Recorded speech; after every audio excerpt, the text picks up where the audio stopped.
ओम शांति। तो चलिए शुरू करते हैं 22/1/1969 के अव्यक्त बाप दादा के अव्यक्त महावाक्यों को।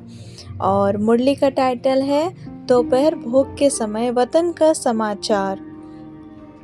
तो ये सारी मुरलियाँ बाप दादा के जो अव्यक्त होने के बाद जो वतन में जाया करती थी संदेशी बहनें, तो उनके द्वारा सुनाई गई है, मतलब उनके अनुभव है ये सारी मुरलियाँ। देखते हैं क्या कहती है। तो आज वतन में गई तो ब्रह्मा बाबा जैसे यहाँ मुलाकात करते थे वैसे वहाँ ब्रह्मा बाबा ने मुलाकात की। बाबा ने कहा, बच्चों के भोजन के समय के अनुसार लेट आई हो।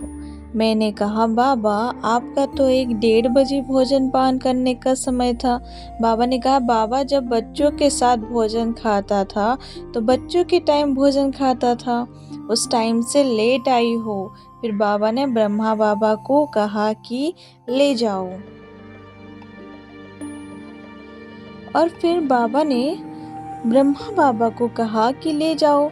क्या जाकर देखा कि जैसे यहाँ ऑफिस में कुर्सी पर बाबा आकर बैठता था, पत्र लिखता था, तो वही कुर्सी, वही पेड़, वही पेंसिल रखी थी। मैं तो हैरान हुई कि यह सभी चीज़ें वतन में कैसे आ गई। फिर बाबा ने हस्तलिखित पत्र मेरे को दिया। मैंने पढ़ा जिसमें लिखा हुआ था। क्या लिखा हुआ था? चलिए हम लोग देखते हैं। तो ये अव्यक्त वतन की बात है जो संदेशी बहन सुनाती है। लिखा हुआ था, स्वदर्शन चक्रधारी नूरे रत्नों। याद प्यार के बाद आज अव्यक्त रूप से आप अव्यक्त स्थिति में स्थित हुए बच्चों से मिल रहे हैं। दूसरे पेज में लिखा हुआ था, बच्चे जो बाप दादा के साकार रूप से शिक्षाएं मिली हैं उनका विस्तार करते रहना। अब ना बिसरो, ना याद रहो। विदाई के बाद बाबा जैसे यही डालते हैं वैसे डाली हुई है। बाबा ने कहा, हमने अपने समय पर पत्र भी लिखा, फिर भोजन के लिए इंतजार कर रहे थे, फिर तो भोजन खिलाया। यह हम लोग को एक बात नोट कर लेनी है कि बाबा ने कहा साकार रूप में जब ब्रह्मा बाबा थे, साकारी रूप में शरीर में, तब जो भी शिक्षाएं दी है उनका विस्तार करने का ऑर्डर दिया गया था। ऑर्डर मतलब एकदम पालन करना ही है इसका हम सभी को, ठीक है। फिर बाबा ने कहा, भल वतन में चीज़ें खाते हैं लेकिन यज्ञ के भोजन की रसना बहुत अच्छी है।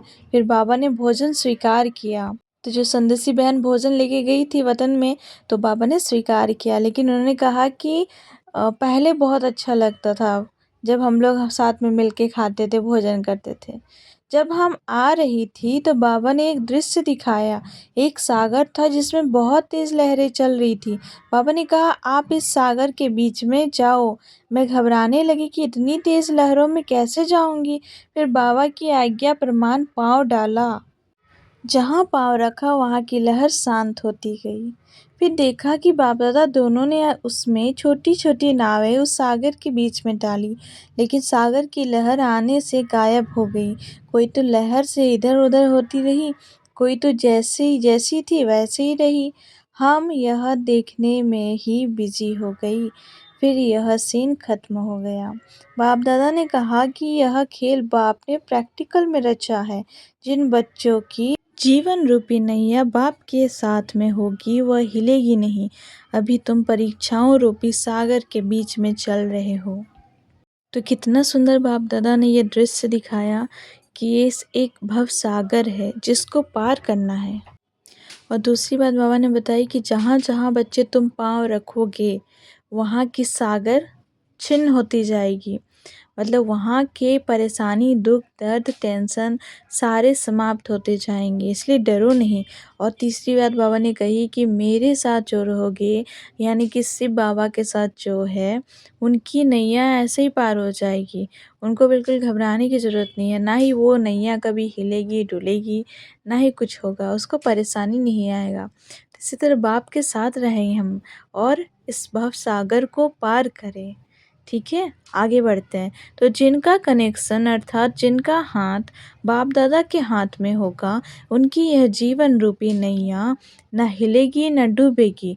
तुम बच्चे इसको ड्रामा का खेल समझकर चलेंगे तो डगमग नहीं होंगे, और जिसका बुद्धि रूपी हाथ साथ ढीला होगा वो डोलते रहेंगे। इसलिए बच्चों को बुद्धि रूपी हाथ मजबूत रखने का खास ध्यान रखना है।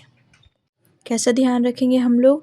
मतलब बुद्धि से हमेशा बाबा से कनेक्शन, जो कुछ भी करना है बाबा करेंगे, जिस चीज़ का सॉल्यूशन चाहिए बाबा देंगे। मेरे सारे रिश्ते बाबा के साथ हैं, मेरा काम बाबा करेंगे, मेरे को रास्ता बाबा दिखाएंगे।